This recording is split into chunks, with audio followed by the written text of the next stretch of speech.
Puji Tuhan. Selamat sore. Selamat berbakti kepada kaum wanita di GPDI Polonia. Kita masih berjauhan, tapi kita dekat di hati. Puji Tuhan, di dalam ibadah kaum wanita pada saat ini, kita masih ada dalam keadaan berpisah jauh. Tapi kita masing-masing dekat kepada Tuhan. Dan sore hari ini kita akan dengar firman Tuhan yang berjudul Aman di dalam Lindungan Tuhan. Itu yang sangat diinginkan oleh setiap orang. Aman di saat-saat yang susah sekarang ini. Apa-apa dibatasi, tapi di dalam tangan Tuhan kita aman. Kita baca di dalam Mazmur 125 ayat 1 dan ayat 2. Nyanyian Siara. Orang-orang yang percaya kepada Tuhan adalah seperti gunung Sion yang tidak goyang, yang tetap untuk selama-lamanya. Yerusalem, gunung-gunung sekelilingnya, demikianlah Tuhan sekeliling umatnya, dari sekarang sampai selama-lamanya. Puji Tuhan. Kayaknya keamanan itu sangat didambakan oleh setiap orang. Apalagi seperti sekarang ini. Segala-gala kita terbatas. Tidak boleh deket-deket, nggak boleh salaman, mulut mesti ditutup.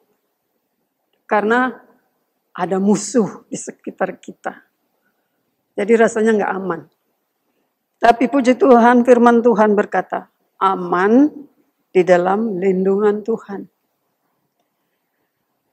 Ayat 1 mengatakan orang-orang yang percaya kepada Tuhan adalah seperti gunung Sion yang tidak goyang, yang tetap untuk selama-lamanya. Yang aman di dalam Tuhan itu adalah orang-orang yang percaya. Nah, berbicara soal percaya, tidak semua orang percaya kepada Tuhan, apalagi percaya kepada Tuhan Yesus Juru Selamat. Jadi, yang dikatakan aman di dalam Tuhan itu adalah orang-orang yang percaya di dalam nama Tuhan Yesus Kristus.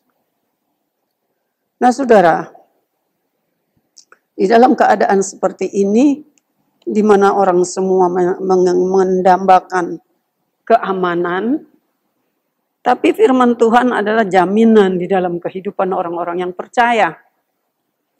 Dan tidak semua orang percaya. Karena di dalam Roma pasal 10 yang beberapa waktu saya juga sudah baca, di dalam Roma pasal yang ke-10,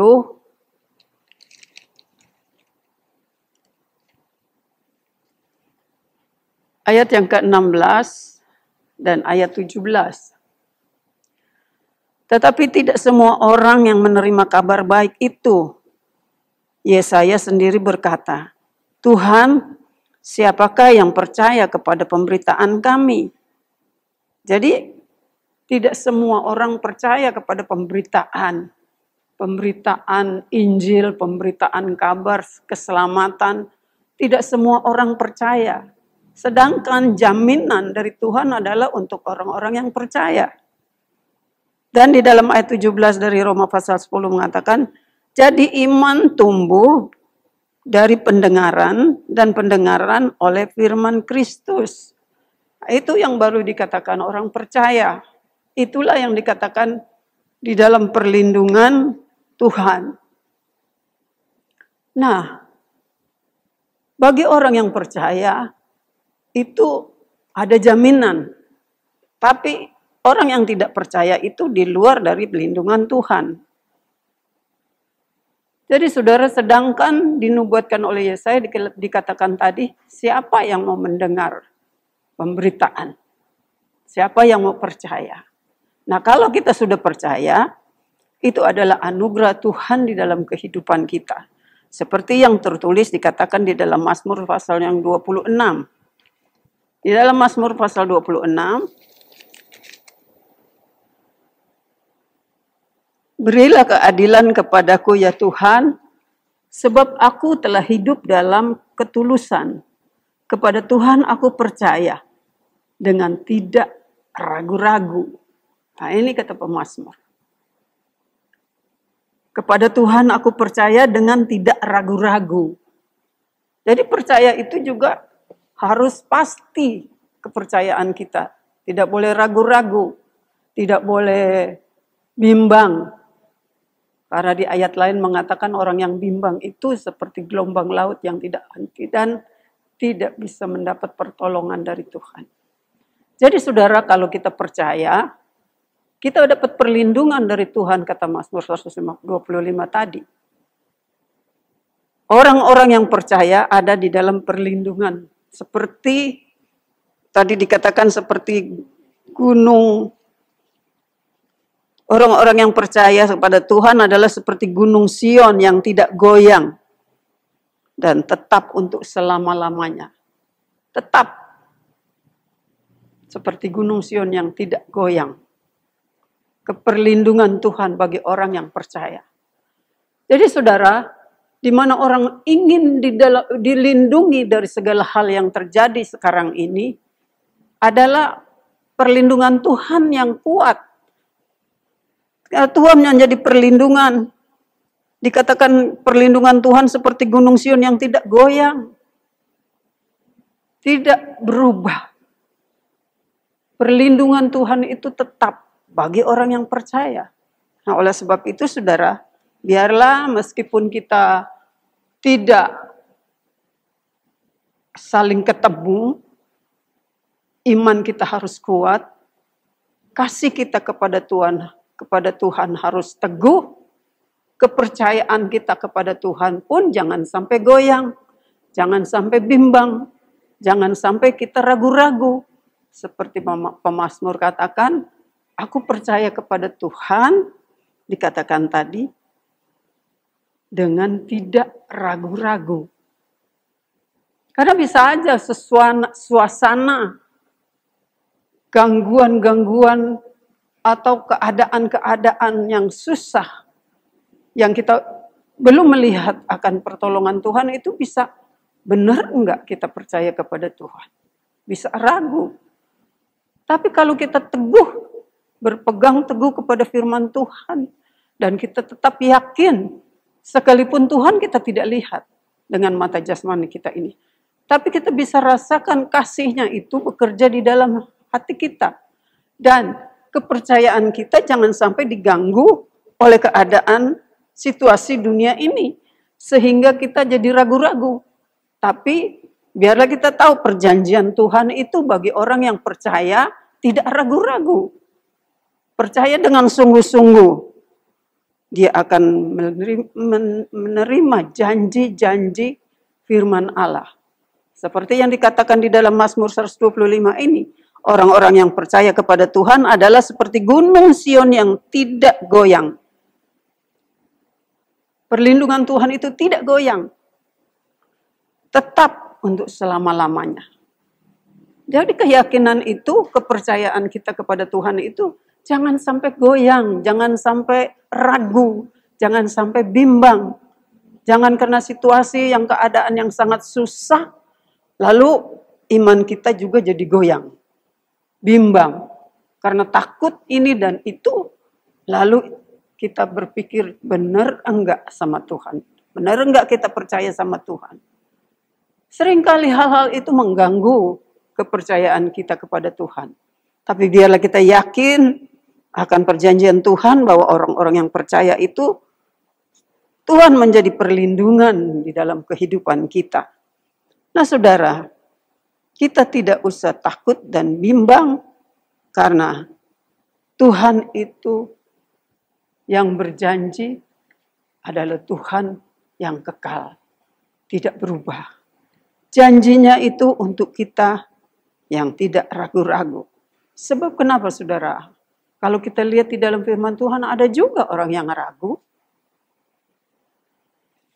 Karena hal-hal yang susah, hal-hal yang mengancam, kemudian jadi takut dan ragu. Seperti yang dituliskan di dalam Injil Lukas pasal 24. Injil Lukas pasal 24 kita baca ayat yang ke-36 sampai 39. Dan sementara mereka bercakap-cakap tentang hal-hal itu, yaitu tentang kebangkitan Yesus, Yesus tiba-tiba berdiri di tengah-tengah mereka dan berkata kepada mereka, "Damai sejahtera bagi kamu." Mereka terkejut dan takut dan menyangka bahwa mereka melihat hantu. Akan tetapi ia berkata kepada mereka, "Mengapa kamu terkejut? Dan apa sebabnya timbul keraguan-raguan di dalam hati kamu? Lihatlah tanganku dan kakiku. Aku sendirilah ini. Rabalah aku dan lihatlah, karena hantu tidak ada daging dan tulangnya, seperti yang kamu lihat ada padaku." Nah, ini kejadian saudara setelah Yesus bangkit dari kematian. Setelah 3 hari dia dikuburkan, kemudian hari ketiga dia bangkit. Hal ini membuat bingung. Karena tidak biasa kalau orang udah mati ya sudah dikubur sampai habis, jadi tulang-tulangnya pun, daging-dagingnya pun habis, kembali kepada tanah. Tetapi lain dengan Yesus, karena Yesus itu bukan manusia biasa. Nah, Yesus adalah Tuhan. Jadi waktu dia disalibkan, kemudian dikuburkan, hari yang ketiga dia bangkit. Ini yang takut, yang bimbang, yang ragu adalah murid-muridnya sendiri. Nah, saudara, kita lihat bagaimana muridnya yang selama ini bersama-sama dengan Yesus melihat mujizat-mujizat yang dibuat oleh Yesus. Pada waktu Yesus mati, pada waktu Yesus bangkit, mereka ragu-ragu. Apa benar ini Yesus? Jadi saudara, keraguan-raguan itu lain kali juga datang di dalam kehidupan anak-anak Tuhan. Karena takut, karena bingung, karena kesulitan, karena keadaan yang mengancam. Jadi saudara, kita ini manusia yang lemah. Lain kali kita kuat, lain kali iman kita lemah. Seperti murid-murid ini, dia jadi ragu-ragu kepada Yesus. Padahal sebelumnya Yesus sudah katakan bahwa anak manusia itu akan disengsarakan, dibunuh. Tapi pada hari yang ketiga, dia akan bangkit. Sedangkan itu pesan itu sudah diberitahukan oleh Yesus. Tapi mereka takut juga waktu kenyataan Yesus itu hidup sesudah 3 hari mati. Nah saudara, keraguan-raguan itu, kalau kepercayaan kita itu ragu-ragu, tidak tetap, kita jadi bingung. Nah, kalau kita dalam keadaan ragu-ragu, kita akan tidak melihat akan perlindungan Tuhan yang dijanjikan Tuhan. Tadi dikatakan aman di dalam perlindungan Tuhan. Karena kita sendiri ragu-ragu. Nah, oleh sebab itu biarlah sekalipun ada kesusahan, ada kesulitan-kesulitan di dalam hidup ini, memang kita masih ada di dunia yang susah ini, tapi kita jangan ragu di dalam perjanjian Tuhan yang dikatakan aman dalam perlindungan Tuhan. Pasti kita aman kalau kita ada dalam perlindungan Tuhan. Pasti kita aman kalau kepercayaan kita tidak ragu-ragu. Pasti kita aman karena yang berjanji itu adalah Tuhan yang menjadikan langit dan bumi. Tuhan yang sudah menebus kita dari dosa, menjadikan kita menjadi umat pilihannya. Nah saudara, inilah firman Tuhan. Jadi jangan kita ragu-ragu. Juga kita akan lihat saudara di dalam Yohanes pasal yang ke-6. Di dalam Yohanes pasal yang ke-6, kita akan baca di dalam ayat yang 63 sampai 66. Yohanes pasal ke-6 ayat 63. Rohlah yang memberi hidup, daging sama sekali tidak berguna. Perkataan-perkataan yang kukatakan kepadamu adalah roh dan hidup. Tetapi di antaramu ada yang tidak percaya. Sebab Yesus tahu dari semula siapa yang tidak percaya dan siapa yang akan menyerahkan dia. Lalu Yesus berkata, sebab itu telah kukatakan kepadamu, tidak ada seorang pun dapat datang kepadaku kalau Bapa tidak mengaruniakannya kepadanya. Mulai dari waktu itu banyak murid-muridnya mengundurkan diri dan tidak lagi mengikut dia. Nah, ini orang-orang yang kepercayaannya ragu-ragu. Karena mereka pikir kalau ikut Yesus, mereka sudah melihat bagaimana Yesus itu menyembuhkan orang yang sakit, membangkitkan orang yang sudah mati, memberi makan dengan roti yang cuma 5 ketul, sama ikan yang sedikit, tapi mereka semua bisa makan sampai kenyang, yang dikatakan kira-kira 5.000 orang laki-laki. Itu satu mujizat yang luar biasa. Dan mungkin di antaranya juga ada orang yang terus mengikuti Yesus. Tetapi pada waktu Yesus berkata, roh yang memberi hidup, daging sama sekali tidak berguna. Karena kalau cuma mikirkan yang di dunia ini kan hanya daging saja. Untuk makan, minum, kehidupan yang di dunia ini melulu. Lalu tidak memikirkan hal-hal yang lebih jauh dari itu adalah hal keselamatan. Nah itu tidak terpikir oleh mereka. Mereka pikir kalau ikut Yesus enak. Ada makanan, serba cukup. Dan kalau sakit, dijamah oleh Yesus sembuh, dan lain-lain, dan lain-lain. Tapi kalau sekarang Tuhan katakan, roh yang memberi hidup, daging sama sekali tidak berguna. Lalu, mereka pikir apa yang dikatakan Yesus itu? Lalu di ayat 64 dikatakan, tetapi di antara mereka ada yang tidak percaya. Mereka cuma pikir kalau ikut Yesus itu dapat makan, dapat jaminan. Tetapi kalau lebih dari itu mereka jadi tidak percaya sebab Yesus tahu dari semula siapa yang tidak percaya dan siapa yang akan menyerahkan dia. Jadi Yesus berkata agak keras. Tetapi orang-orang yang cuma memikirkan untuk makan, jadi mereka pikir, ngapainlah ikut Yesus. Ternyata dikatakan, kita baca terus ayat 65. Lalu ia berkata, sebab itu telah kukatakan kepadamu, tidak ada seorang pun dapat datang kepadaku, kalau Bapa tidak mengaruniakannya kepadanya. Mulai dari waktu itu banyak murid-muridnya mengundurkan diri dan tidak lagi mengikut dia. Bagi orang yang ragu-ragu itu jadi hanya memikirkan hal-hal di dunia ini saja. Pikirnya kalau ikut Yesus itu ada jaminan semuanya. Tapi itu ternyata ada juga kesusahan, ada juga percobaan. Lalu mereka mulai mengundurkan diri. Karena kepercayaannya tidak penuh.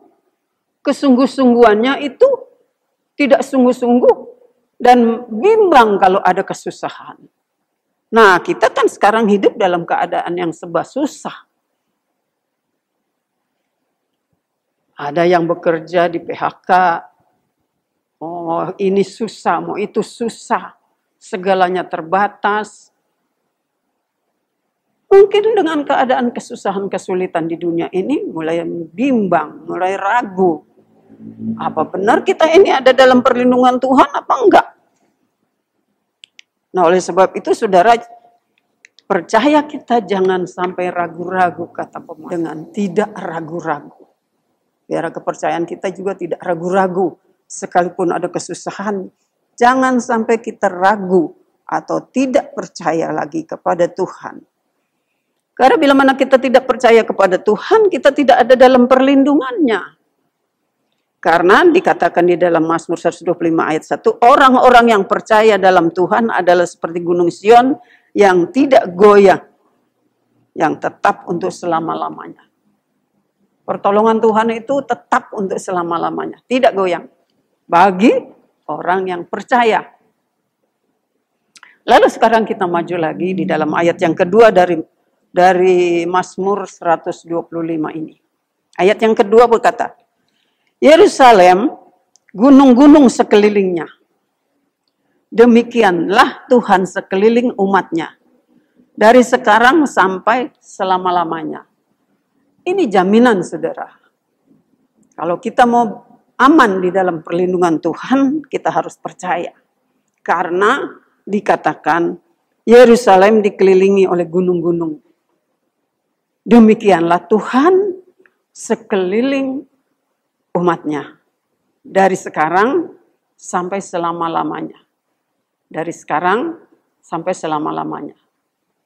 Ini jaminan, saudara, bagi orang yang percaya. Tuhan di sekeliling kita. Dikatakan seperti Yerusalem itu dikelilingi gunung-gunung. Demikian Tuhan ada di sekeliling umatnya. Bukan untuk sehari, bukan untuk sebulan, tapi untuk selama-lamanya. Jadi saudara, kalau Tuhan katakan ini, bagi orang yang percaya, iya benar. Tapi bagi orang yang ragu-ragu, iya apa enggak? Nah itu kalau orang yang ragu-ragu, makanya dia tidak akan dapat jaminan dari Tuhan.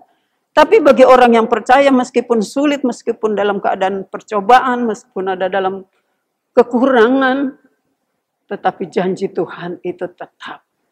Dia ada di sekeliling orang yang percaya. Nah saudara, di dalam perjanjian lama kita sudah sama tahu cerita tentang Nabi Elisa. Orang Israel perang. Nabi Elisa selalu menolong pada orang-orang Israel. Jadi musuhnya orang Aram marah, cari di mana tuh Elisa. Ada orang yang kasih tahu, oh dia ada di sana. Lalu datanglah satu bala tentara yang besar mau menyerang kepada Elisa. Elisa tidak gelisah, tidak takut.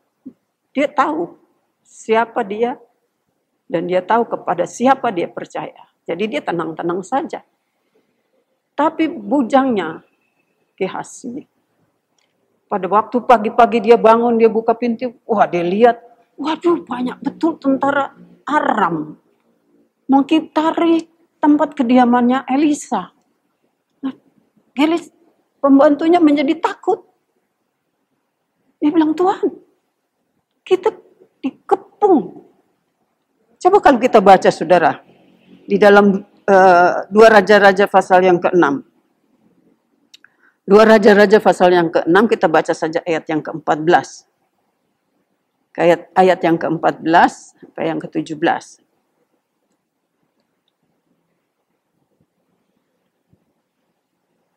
Maka dikirimnyalah ke sana kuda serta kereta dan tentara yang besar, sampailah mereka pada waktu malam, lalu mengepung kota itu, kota tempat Elisa ada. Ketika pelayan abdi Allah bangun pagi-pagi dan pergi keluar, maka tampaklah suatu tentara dengan kuda dan kereta ada di sekeliling kota itu. Lalu berkatalah bujangnya itu kepadanya, celaka tuanku, apakah yang akan kita perbuat?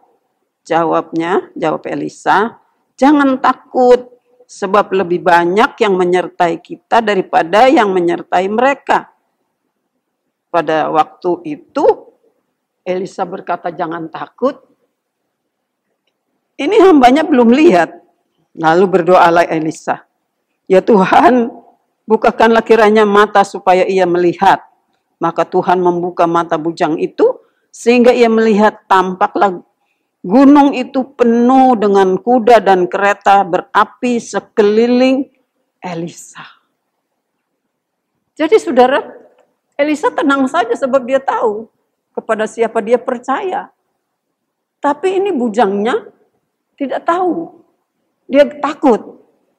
Dia bilang sama tuannya, Tuhan celaka kita. Kita sudah dikelilingi oleh tentara Aram.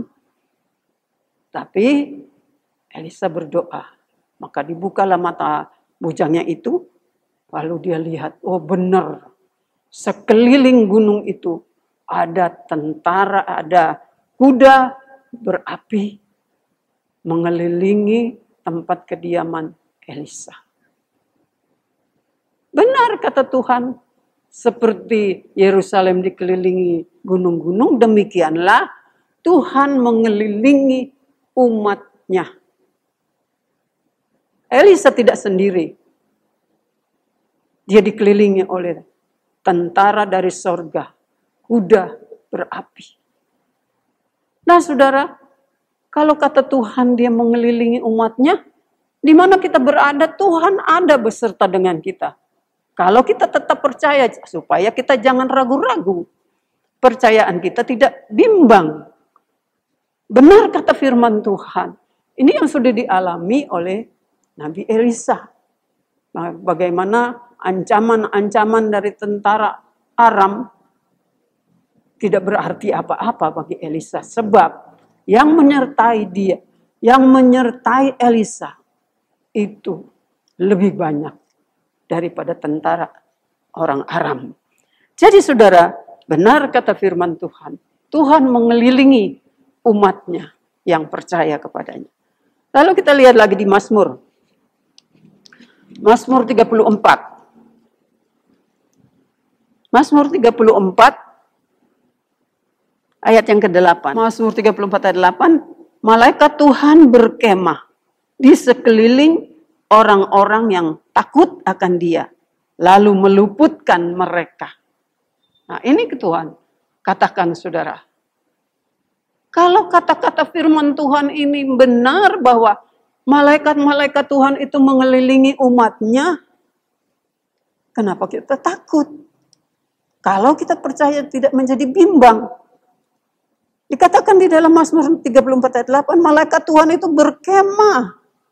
Kalau dia sampai berkemah itu artinya tetap. Sekeliling orang-orang yang takut akan dia, takut akan Tuhan, lalu meluputi mereka. Jadi kita diluputi dari segala mara bahaya. Diluputi dari segala ancaman-ancaman penyakit.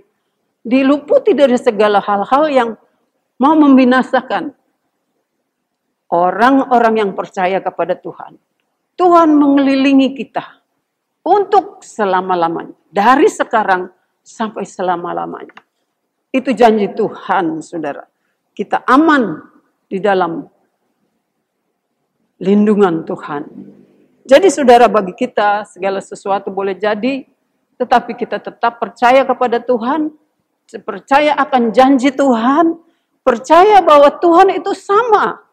Bukan hanya pada zaman dulu, tetapi zaman sekarang pun tidak berubah kuasanya. Sama bagi orang-orang yang percaya. Bagi orang-orang yang tidak menjadi bimbang. Kepercayaan yang diuji tidak menjadi goyah.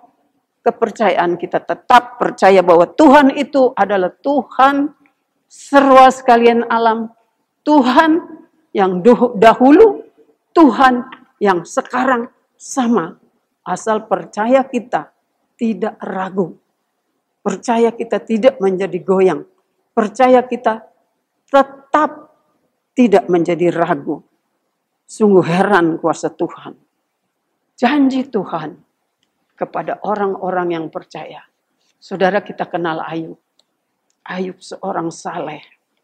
Seorang yang beribadah kepada Tuhan. Orang yang sangat takut kepada Tuhan, seorang yang saleh, jujur, takut akan Tuhan, selalu menjauhi dirinya dari segala kejahatan. Hidupnya ada di tangan Tuhan. Tapi apa yang terjadi saudara di dalam kehidupannya? Percobaan satu persatu datang di dalam kehidupannya. Iblis tidak senang saudara. Kalau melihat seorang itu hidup di dalam perlindungan Tuhan, dia mulai mau mencoba-coba, mau mengganggu-ganggu. Tapi apa yang dikatakan di dalam Ayub pasal 1 ayat yang ke-10? Kita baca di sana. Ini si iblis, saudara.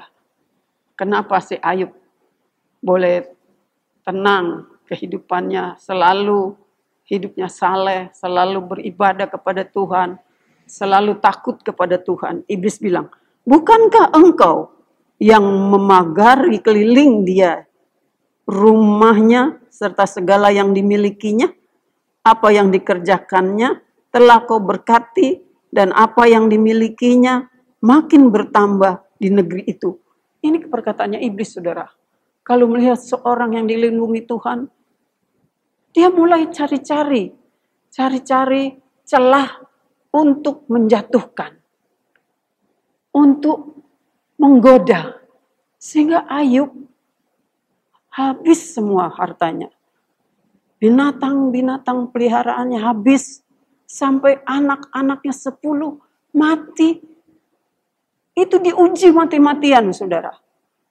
Tetapi Ayub berkata, dengan telanjang aku lahir, dengan telanjang aku kembali kepada Allah.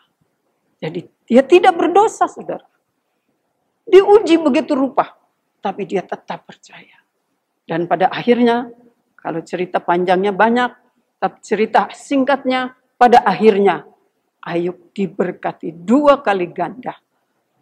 Anak-anaknya yang sudah meninggal kembali dikembalikan.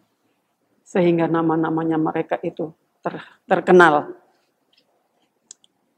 Diuji bagaimanapun, kalau orang-orang yang percaya itu tetap tidak goyah.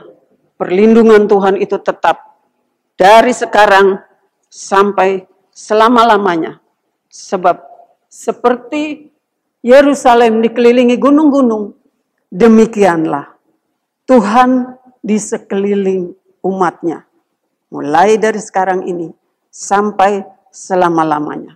Itu janji Tuhan. Biarlah di saat-saat yang susah sekarang ini, kita alami, saudara, perlindungan Tuhan. Kita aman di dalam lindungan Tuhan. Dikatakan juga di dalam Ulangan pasal yang ke-32, saudara. Ulangan pasal 32. Pasal 32 ayat 9 dan 10. Tetapi bagian Tuhan ialah umatnya. Yakub ialah milik yang ditetapkan baginya. Didapatinya dia di suatu negeri yang di padang gurun, di tengah-tengah ketandusan dan auman padang belantara. Dikelilinginya dia, diawasinya dia, dijaganya sebagai biji matanya. Ini, saudara, umat Tuhan yang disekelilingi oleh Tuhan, dikelilingi oleh Tuhan. Kata Mazmur tadi, seperti Yerusalem dikelilingi gunung-gunung, demikian Tuhan mengelilingi umatnya. Disayanginya, diberkatinya, disayanginya seperti biji matanya. Bukan main, saudara, Tuhan itu mengasihi kita. Jadi jangan sampai kita ragu di dalam mengiring kepada Tuhan. Percaya kepada Tuhan sekalipun ada percobaan. Jangan ragu-ragu akan firman Tuhan. Karena yang berkata itu adalah firman Tuhan. Tuhan yang menjadikan yang tidak ada menjadi ada. Segala sesuatu bisa ada karena Tuhan yang berjanji. Tuhan serwa sekalian alam. Tuhan yang benar. Tuhan yang kekal. Tuhan yang ajaib.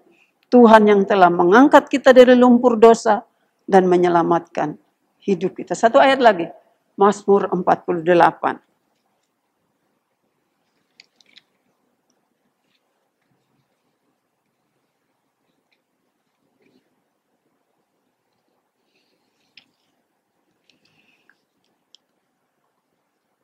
Mazmur 48 ayat 12.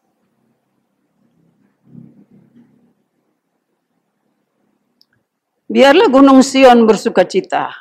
Biarlah anak-anak perempuan Yehuda bersorak-sorak oleh karena penghukumanmu. Kelilingilah Sion dan edarilah dia. Hitunglah menaranya. Perhatikanlah temboknya. Jalanilah puri-purinya. Supaya kamu dapat menceritakan kepada angkatan yang kemudian. Sesungguhnya inilah Allah. Allah kita. Dialah Dialah seterusnya dan untuk selamanya. Dialah yang memimpin kita. Puji Tuhan, saudara. Orang-orang percaya. Kembali di dalam Mazmur 175. Orang-orang yang percaya kepada Tuhan. Orang yang percaya yang bagaimana? Orang-orang percaya yang tidak ragu-ragu. Adalah seperti gunung Sion yang tidak goyang dan tetap untuk selama-lamanya. Yerusalem dikelilingi Yerusalem gunung sekelilingnya, demikianlah Tuhan sekeliling umatnya. Dari sekarang sampai selama-lamanya. Puji Tuhan. Tuhan memberkati, biarlah kita kaum wanita, meskipun dalam keadaan yang susah, dalam keadaan yang serba tidak tahu apa yang akan terjadi, tetapi yakinlah kita akan firman Tuhan. Yakinlah kita akan perjanjian Tuhan. Bahwa dikatakan aman di dalam lindungan Tuhan. Puji Tuhan, Tuhan memberkati.